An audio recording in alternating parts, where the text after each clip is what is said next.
দিদি, ও দিদি, কেমন লাগছে খেলাটা? এই যে খেলা হবে বলতেন না? তো কিরকম খেলাটা লাগছে? কথা ছিল বিহার ইলেকশনটা মিটে গেলেই পশ্চিমবঙ্গে গতি বাড়াবে বিজেপি, এবং সেই অ্যাঙ্গেলেই কিন্তু খেলাটা চলছে। কিন্তু তার মাঝখানেও একজন বিজেপির অন্যতম শীর্ষ নেতা বলছেন যে দেখুন, আমরা তো একটু হিন্দু ধর্ম মানি, তো সুতরাং সেই জায়গা থেকে এখন মল মাস চলছে, তাই পুরো গতিটা এখনো দেখাচ্ছি না, ওটা 15ই জানুয়ারির পর হবে। কিন্তু গতিটা রোজ একটু একটু একটু একটু করে বাড়বে। আর সেইটা বাড়লেই যে কীরকম থরহরি কম্প অবস্থা হয়, কোন দিকটা ছেড়ে কোন দিকটা সামাল দেবো, সেটা এবার হাড়ে হাড়ে টের পেতে শুরু করেছেন দিদিমণি। এক আধটা নয়, একদিনে সাতটা ধাক্কা এলো, এবং এর অভিঘাত যে কতখানি হবে, 2026 ছেড়ে দিন, 2026-এ ঢোকার আগেই যে রীতিমতো টলমলো অবস্থা হয়ে যাবে, সেই জায়গাটা কিন্তু ক্রমশ স্পষ্ট হয়ে যাচ্ছে। কেন বলছি এই কথাটা? বলছি, তার কারণ হচ্ছে আগামীকালই সেই মাহেন্দ্রক্ষণ যেখানে প্রকাশিত হবে খসড়া ভোটার তালিকা। ইতিমধ্যেই আপনারা জানেন, এরা বলেছিল যে এসআইআর হতে দেবো না, একটা নামও বাদ দিতে দেবো না, এবং সেখানে প্রত্যেক দিনই একটু একটু করে নামগুলো বাড়ছে। 58,20,000-এরও বেশি মানুষ, তাদের নাম কিন্তু অলরেডি ডিলিটেড হয়ে গেছে। এবং আগামীকাল যে খসড়া তালিকা প্রকাশিত হবে, এক ডাক্তারবাবুও কল করেছিলেন, ডাক্তারবাবু আপনার জন্যই বলছি, সেই তালিকায় কিন্তু সন্দেহজনক যে নামগুলো, সেই নামগুলো থাকছে। অর্থাৎ পশ্চিমবঙ্গে মোট 7,67,00,000 এরকম একটা ভোটার ছিল। এখন আপাতত সমস্ত কিছু বাদ গিয়ে 7,08,00,000 মতো ভোটারের তালিকা আগামীকাল প্রকাশ হবে। কিন্তু কাহানি মে টুইস্ট, এই যে 7,08,00,000 নাম প্রকাশিত হবে, তাদের সবার নাম কিন্তু থাকবে না ফাইনাল তালিকায়। কেন? ইতিমধ্যেই জানেন, 30,00,000 নাম, যে নামগুলো আইডেন্টিফাই হয়ে গেছে, যাদের সঙ্গে 2002-এর ম্যাপ নেই। এবার এর একটা বড় অংশ, প্রায় 10 লাখের কাছাকাছি ভোটার, তারা কিন্তু মতুয়া ভোটার। তো সেই মতুয়া ভোটারদের নাম এই তালিকায় থেকে যাবে, কিন্তু বাকি 20 লক্ষ, তাদেরকে কিন্তু অনেক কাঠখড় পোড়াতে হবে এটা প্রমাণ করার জন্য যে 2002-এ তাদের নামটা কেন ছিল না। এটা ঘ্যাচাংফু হওয়ার একটা বড় সম্ভাবনা থাকছে।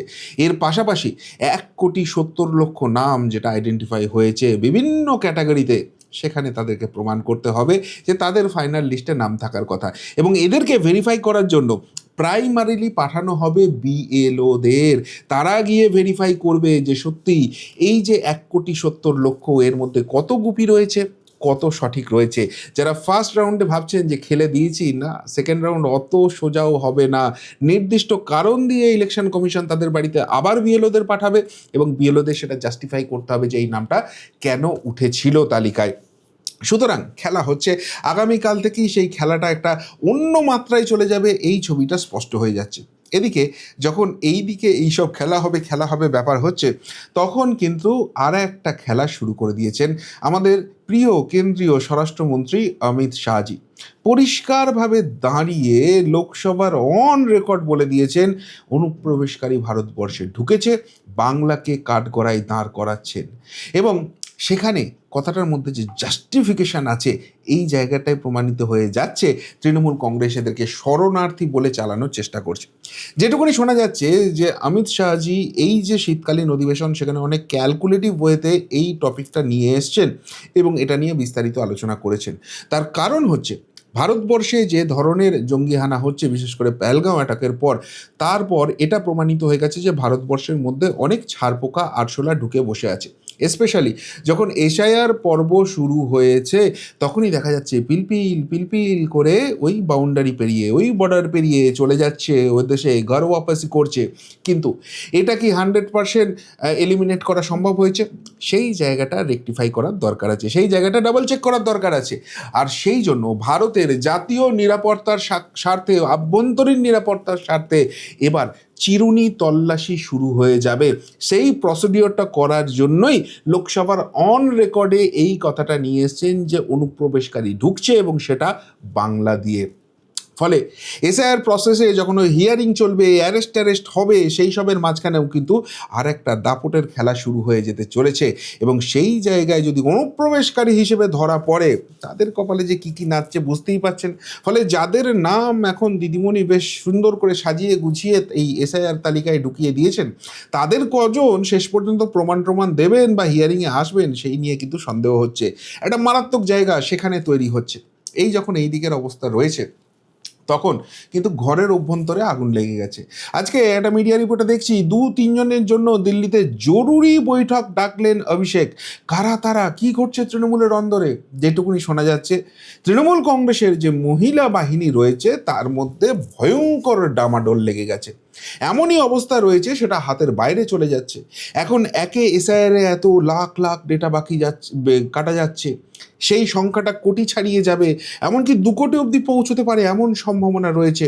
এবং সেই জায়গা থেকে যদি সাধারণ মানুষের মনোভাবটা বোঝা যায়, সেখান থেকে যদি সার্ভে করা যায়, যে রিপোর্ট উঠে আসছে সেটা মারাত্মক। সেটা হচ্ছে মানুষ এটা বিশ্বাস করতে শুরু করেছে এগুলো সব ভুয়ো ভোট ছিল, এগুলো সব জাল ভোট ছিল, এগুলো দিয়ে ছাপ্পা হতো, এবং তার ফলেই এরা বলতে পারতো মানুষ আমাদের সঙ্গে আছে। কোনো রকম এরকম কোনো রিয়াকশন মানুষের মধ্যে তৈরি হয়নি যে ইলেকশন কমিশন বিজেপির কথায় প্রভাবিত হয়ে আসল মানুষদের নাম কেটে দিচ্ছে, যারা বিজেপি বিরোধী ভোট তাদের নাম কেটে দিচ্ছে, না, এরকম কোনো জায়গা হয়নি। ফলে আগামী দিনে ন্যারেটিভের যে লড়াইটা হবে, যেটা ভোটের ময়দানে অত্যন্ত গুরুত্বপূর্ণ, সেখানে টিম তৃণমূলকে ইউনাইটেড থাকতে হবে। কিন্তু কোথায় কি, নিজেদের মধ্যে এমন গণ্ডগোল লেগে গেছে যে সেখানে এই 2-3 জনকে নিয়ে জরুরি বৈঠক করতে হচ্ছে, কিছুতেই সে কোন্দল থামানো যাচ্ছে না। এবং এই কোন্দল একদম নিচু তলা থেকে শুরু করে উপরতলা সব জায়গাতেই পরিলক্ষিত হচ্ছে। যত এসআইআর এগোচ্ছে তত সেই ছটফটানি, সেই যন্ত্রণা বাড়ছে, নিজেদের মধ্যে কোন্দল, ঠাসাঠাসি, মারামারি, অনেক কিছু বাড়ছে। এবং এই সম্ভাবনা যদি বাড়ে, আগামী দিনে কিভাবে ঘর গোছাতে পারবেন সেটার দিকেও নজর থাকবে। কিন্তু এর মাঝখানে বিজেপি আর একটা মারাত্মক জায়গা করে দিয়েছে, সেটা হচ্ছে নিতিন নবীন, যার নামও বোধহয় 2 দিন আগে বাংলার মানুষ শোনেননি, ভারতবর্ষের অনেকেই শোনেননি, তাকে কার্যনির্বাহী সভাপতি করে দেওয়া হয়েছে। অর্থাৎ আগামী দিনে খুব সম্ভবত বিজেপির সর্বভারতীয় সভাপতি তিনিই হতে চলেছেন। কেন বলা হচ্ছে এই কথাটা? যখন অমিত শাহজি তিনি যখন সভাপতি ছিলেন এবং তারপর তাকে স্বরাষ্ট্রমন্ত্রীর দায়িত্ব নিতে হয়, সেই সময়ে জেপি নাড্ডাজিকে কিন্তু এরকম কার্যনির্বাহী সভাপতি হিসেবেই নিয়ে আসা হয়েছিল। বেশ কয়েক মাস তিনি পুরো প্রসেসটা অমিত শাহজির কাছ থেকে বুঝে নেন এবং তারপর তাকে পূর্ণ সময়ে সভাপতি করা হয়। এক্ষেত্রেও সেই একই প্রসেস বিজেপি খুব সম্ভবত ফলো করতে চলেছে বলে মনে করা হচ্ছে, যে জেপি নাড্ডাজির সঙ্গে আগামী বেশ কয়েক মাস তিনি কাজ করবেন। যখন পুরোপুরি কনফিডেন্সটা এসে যাবে, সবটা জানার হয়ে যাবে, তখনই তাকেই কিন্তু পার্মানেন্টলি সভাপতি হিসেবে ঘোষণা করা হবে। যাই হোক, সেটা তো বিজেপির একটা আভ্যন্তরীণ বিষয়। এটাও দেখার বিষয়, যারা বিজেপি করেন পদের জন্য লালায়িত হচ্ছেন, অধৈর্য হয়ে পড়ছেন, আমরা সুযোগ পাচ্ছি না, নবীন প্রবীণ আদি, এসব করবেন না। বিজেপি দল তারা বলে যে আ পার্টি উইথ আ ডিফারেন্স, এই নীতিন নবীন দিয়ে তারা আরেকবার প্রমাণ করে দিলেন, আপনি যদি আপনার দায়িত্বটা করে যান, আপনি যদি আপনার কাজটা করে যান, পার্টি সবটা কিন্তু অবজার্ভ করছে। এটা ওই কোনো আঞ্চলিক দলটল নয় যে মালকিনের যেটা ইচ্ছা হবে সেই অনুযায়ী আপনি পাবেন, না। এখানে আপনার পরিশ্রম, আপনার সততা, আপনার পার্টির প্রতি নিষ্ঠা, সমস্ত কিছু দেখা হবে, এবং সব থেকে বড় কথা আপনার ভাবমূর্তি, এবং তার এগেনস্টে আপনি কিন্তু রিওয়ার্ডেড হবেন। সেটাই নিতিন নবীনজির মাঝখান দিয়ে দেখা গেল। কিন্তু এখানে যেটা অত্যন্ত গুরুত্বপূর্ণ, তিনি দায়িত্ব নিয়েই বিজেপির ভাবনা চিন্তাটা কি সেটা স্পষ্ট করে দিলেন। বলছেন যে বাংলার নিচ থেকে উপর পর্যন্ত এতটাই শক্তিশালী সংগঠন যে বাংলায় 2026-এ বিজেপি জিতছে। এখন দেখুন, এই কথাটার মধ্যে একটু কোথাও দ্বিচারিতা আছে, এটা স্বীকার করতে কোনো রকম কোনো দ্বিধা নেই। সত্যিই বাংলায় সংগঠন যে এতখানি ঠাসবুনট হয়ে গেছে তা কিন্তু নয়, অনেক গলদ আছে, সেগুলোকে সারাতে হবে। কিন্তু যিনি ক্যাপ্টেন তিনি তো এসে এই জায়গাটা বেআব্রু করবেন না, তিনি দলের কর্মীদের মনোবল চাঙ্গা করেছেন। কিন্তু দ্বিতীয় যে অংশটা, সেটা বিজেপির যে মনোভাব, অর্থাৎ ওই সেটিং টেটিং করে এই বি টিম সি টিম অনেক কিছু প্রোপাগান্ডা করে না, না, ওসবের কোনো গল্প থাকছে না। এবার বিজেপি ঝোড়ো ব্যাটিং করবে এবং বাংলা জয় যে তাদের একমাত্র লক্ষ্য, সেই জায়গাটা স্পষ্ট করে দিচ্ছে। ফলে ওই যে বললাম 15 জানুয়ারির পর মল মাসটা কেটে গেলেই যে গতি দেখা যাবে, যে ঝড় দেখা যাবে, সেই জায়গাটা বিজেপির নতুন সেনাপতি, সর্বভারতীয় সেনাপতি যিনি হতে চলেছেন, তিনি কিন্তু স্পষ্ট করে দিচ্ছেন। ফলে এই যন্ত্রণা, এই দুঃখ, এই ব্যথা, সেগুলো কিন্তু আরও আগামী দিনে বাড়তে চলেছে। এবং এইগুলো যে শুধুমাত্র কথার কথা নয়, সেটা এস্টাবলিশ হয়ে যাচ্ছে যখন দেখা যাচ্ছে যে তৃণমূলের মধ্যে আবারও দমবন্ধ হওয়ার সিচুয়েশন তৈরি হয়ে গেছে। ভোটের আগে ধাক্কা তৃণমূলে, জ্যোতিপ্রিয়র ছায়া সঙ্গী যাচ্ছেন বিজেপিতে, দল ছাড়ছেন কাউন্সিলরও। যেটুকুনি শোনা যাচ্ছে, মৃন্ময় কাশ্যপ এবং শ্রাবণী কাশ্যপই, মৃন্ময় কাশ্যপ মানে যিনি হচ্ছেন জ্যোতিপ্রিয় মল্লিক, রেশন কাণ্ডে, রেশন দুর্নীতিতে যুক্ত, তার ছায়া সঙ্গী ছিলেন, তিনি দল ছাড়ছেন। এবং উত্তর ব্যারাকপুর পুরসভার যিনি কাউন্সিলর শ্রাবণী কাশ্যপী, তিনিও দল ছাড়ছেন। এবং মিডিয়া রিপোর্ট যেটা বলছে, খুব সম্ভবত তারা বিজেপিতে যোগদান করছেন। দেখুন, বিজেপি এবার একটা স্ট্যান্ড নিয়েছে যে টিকিটের জন্য কাউকে দলে নিয়ে আসা হবে না, এই দলে এলেই টিকিট পাওয়া যাবে এরকম কোনো জায়গা নেই। কিন্তু যারা নিচুতলার কর্মী সমর্থক রয়েছেন, যাদের একটা জনভিত্তি রয়েছে, তাদেরকে ডেফিনেটলি বিজেপিতে ওয়েলকাম করা হবে। কিন্তু ওয়েলকাম করা হবে এই জন্য নয় যে তাদেরকে বিশাল কিছু দিয়ে দেওয়া হবে। তারা বিজেপিতে আসুন, বিজেপির নীতি আদর্শে নিজেদের জারিত করুন, নিজেদেরকে তৈরি করুন, এবং তারপর যদি দল বোঝে তাদেরকে ডেফিনেটলি পুরস্কৃত করা হবে। কিন্তু এই কন্ডিশন দেওয়ার পরও দেখুন তৃণমূল ছাড়ার স্রোতটা কিন্তু শুরু হয়েছে। অর্থাৎ বিজেপিতে গেলেই টিকিট পাবো এই কোনো নিশ্চয়তা নেই, পাবেন না, এর চান্সটাই বেশি। কিন্তু তা সত্ত্বেও এবার আর তৃণমূলে থাকা যাচ্ছে না, এবার মানে বিজেপিতে যাওয়া শুরু করতে হবে। নিচুতলায় ভাঙনটা কিন্তু শুরু হয়ে গেল, এবং এই প্রবণতাটা ডেঞ্জারাস। এখন সবে ডিসেম্বর মাস, ভোট হতে হতে মার্চ এপ্রিল হয়ে যাবে, সুতরাং তার আগে গঙ্গা দিয়ে অনেক জল বইবে। কিন্তু এখন থেকে যখন প্রবণতাটা শুরু হয়ে গেছে, তার মানে আগামী দিন যত যাবে এই টেন্ডেন্সি বাড়বে, তত হৃদকম্প কিন্তু বাড়তে শুরু করবে। কেননা নেতারা ফ্যাক্টর নয়, মন্ত্রীরা ফ্যাক্টর নয়, মেন ফ্যাক্টর হচ্ছে ভোটাররা, মেন ফ্যাক্টর হচ্ছে নিচুতলার কর্মীরা। তারা যদি এর প্রতি অনাস্থা দেখিয়ে এবং বিজেপির এরকম কঠিন সিদ্ধান্ত নেওয়ার পরও তারা দলবদল করতে চায়, সেটা কিন্তু একটা ভয়ঙ্কর ইঙ্গিত হতে চলেছে। এবং আরেকটা জিনিস, যেটা এই এসআইআর প্রসেসে যখন 58 লক্ষ নাম বাদ গেছে, তখন আমি দেখছিলাম ওই এদের পন্থী যারা ইউটিউবার আছে না, তারা খুব এই হাওয়াটা তোলার চেষ্টা করছে যে এই যে 58 লক্ষ নাম বাদ গেছে, এই নাম বাদ যাওয়াতে আলটিমেটলি তৃণমূলের কোনো ক্ষতি হয়নি। কেননা এই নামগুলো সব হিন্দু নাম বাদ গেছে। এবং 2 নম্বর জায়গা, এই যে 30 লক্ষ ডাউটের মধ্যে রাখা হচ্ছে, তার মধ্যে একটা বিপুল পরিমাণ মতুয়া ভোট রয়েছে। এরা তো বিজেপিরই ভোটার। আলটিমেটলি বিজেপি নিজেদের সর্বনাশ করে ফেলেছে। এখন দেখুন বিজেপি নিজের সর্বনাশ করছে, তবুও এশায়ারটা তারাই চাইছে। মানে সত্যিই বিজেপি গাধা, এরকম তৃণমূলপন্থী ইউটিউবাররা মনে করছে। কিন্তু একটা জিনিস ভালো করে ভেবে দেখুন, এই যে নাম বাদ গেছে, সেটা হিন্দু না মুসলিম ফ্যাক্টর নয়। নাম কাদের বাদ গেছে? নাম বাদ গেছে যারা মৃত। নাম কাদের বাদ গেছে? যারা পার্মানেন্টলি শিফট করে গেছে, যাদের ডাবল ট্রিপল এন্ট্রি ছিল। এখন এই নামগুলোর আড়ালেই তো ছাপ্পাগুলো চলতো। আর এই রাজ্যে উন্নয়ন বাহিনী ছাপ্পাটা কাদের জন্য করায়?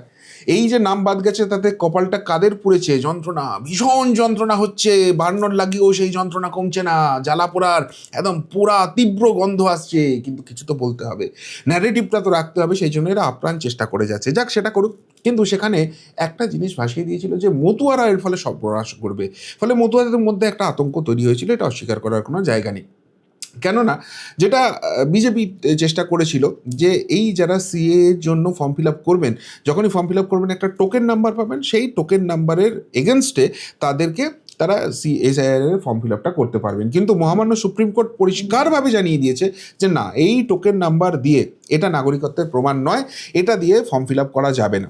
সেই জন্য এখন যেটা শুরু হয়েছে, একদম দিন রাত এক করে কাজ চলছে। এই মতুয়া মানুষ, এই হিন্দু মানুষ যারা নিজেদের প্রাণ বাঁচাতে, পরিবার বাঁচাতে, ধর্ম বাঁচাতে বাংলাদেশ থেকে পালিয়ে এসেছেন, সেখানকার হিন্দু ভাইয়েরা, এবং ভারতবর্ষের আশ্রয় নিতে বাধ্য হয়েছেন, তাদের তাদের যাতে নাগরিকত্বটা দেওয়া যায়, তাদের যাতে কোনো রকমের কোনো ক্ষতি না হয়, সেই জায়গাটা। ফলে টাক SMS ঢুকতে শুরু করেছে। ওই শুনেছিলাম না, রাহুল গান্ধী প্রিয়াঙ্কা গান্ধীর কাছে খাটাখাট, তো এখন সেই খাটাখাট SMS ঢুকছে কি না, সিএ এর মাধ্যমে নাগরিকত্ব পাওয়া যাচ্ছে। এখানে কোনো রকম কোনো বাধা নেই, খুব স্পিডে এই নাগরিকত্ব দেওয়া হচ্ছে। ফলে যে মতুয়া সম্প্রদায়ের মধ্যে এরা আতঙ্ক তৈরি করে দিতে চেয়েছিল, ভয় পাওয়াতে চেয়েছিল, এবং সত্যিই আতঙ্ক তৈরি হয়ে গিয়েছিল, তাদের মধ্যে কিন্তু একটা প্রশান্তির জায়গা আসছে। ছবিটা দেখেই বুঝতে পারছেন কতখানি শান্তিতে রয়েছেন। ভারত সরকারের এই জায়গাটা তারা কতখানি ভালোভাবে দেখছেন, এবং যেহেতু তারা ভারতবর্ষের নাগরিকত্ব পেয়ে যাচ্ছেন, আগামী দিনে এই ভোটটা এককাট্টাভাবে কোন দিকে পড়বে আর নতুন করে বলার কোনো জায়গা নেই। ফলে যন্ত্রণা বাড়ছে, কষ্ট বাড়ছে, হারের আতঙ্ক বাড়ছে। কিন্তু সেই যন্ত্রণায় একটু যদি নুনের ছিটে পড়ে যায় কেমন লাগবে? ঠিক সেই কাজটাই ভারতবর্ষের মহামান্য রাষ্ট্রপতি আজকে করে দিলেন। খুব চেষ্টা হয়েছিল, এখানকার ওই ভৃত্য বসু টসু সব আছেন না, তারা চেষ্টা করেছিলেন যে এই যে বিভিন্ন আমাদের বিশ্ববিদ্যালয় আছে, তার যিনি আচার্য হন, সেই জায়গাটা আমরা সাংবিধানিকভাবে রাজ্যপালকে দেওয়া আছে। কিন্তু ওই বিল টিল নিয়ে এসে সেই সমস্ত কিছু চেঞ্জ করে দিয়ে দিদিমণিকে এবার থেকে করা হবে, তাতে খুব সুবিধা হবে। ভিসি যারা হবেন তাদেরকে টাকাটা সেখানে অ্যাপয়েন্টমেন্ট দেওয়া যাবে। সেখানে যদি একটু কিছু ট্রান্সফার করার জন্য, পোস্ট পাওয়ার জন্য ভোটের আগে কিছু কামাই টামাই করা যায়, সেসবের ব্যাপার আছে নাকি, যে জন্য এত তৎপরতা রয়েছে। সারা ভারতবর্ষ যে নিয়ম মানছে সেটাকে চেঞ্জ করে দিতে হবে পশ্চিমবঙ্গে। কিন্তু যাই হোক, দিদিমণির সেই আশা না পুরিল, আশা না মিটিল, সবই পুরিল মাগো, সেই অবস্থা হয়ে গেছে। সেই বিল নাকচ করে দিলেন মহামান্য রাষ্ট্রপতি। দিদিমণির আর আচার্য সাজা হলো না। এবার নতুন করে এই বিল যে আবার পাঠাবেন এবং দিদিমণি আচার্য হবেন, ভোটের আগে অন্তত সেই জায়গাটা হচ্ছে না। ফলে যন্ত্রণা, প্রচণ্ড যন্ত্রণা বাড়ছে। আর সেই যন্ত্রণার মাঝখানেই একের পর এক ধাক্কা আসছে। রোজ ঘুম থেকে উঠছে, ভাবছে ভালো কিছু হবে, কিন্তু দেখা যাচ্ছে দিনের শেষে একটা, দুটো, তিনটে, চারটে, পাঁচটা, একটার পর একটা ঝটকা এসে যাচ্ছে। আজকে তো হাফ ডজন পেরিয়ে গেল, সাতখানা ঝটকা ঠিক এইভাবেই চলে এলো। এরকম যদি চলে তাহলে সত্যিই কি 26 অবধি লড়ার মতো জায়গায় থাকতে পারবেন দিদিমণির টিম নিয়ে? পারবেন? খেলা হবে কথাটা এখনও বুক বাজিয়ে বলতে পারবেন 2026-এর সমস্ত ইকুয়েশন চেঞ্জ করে দিতে?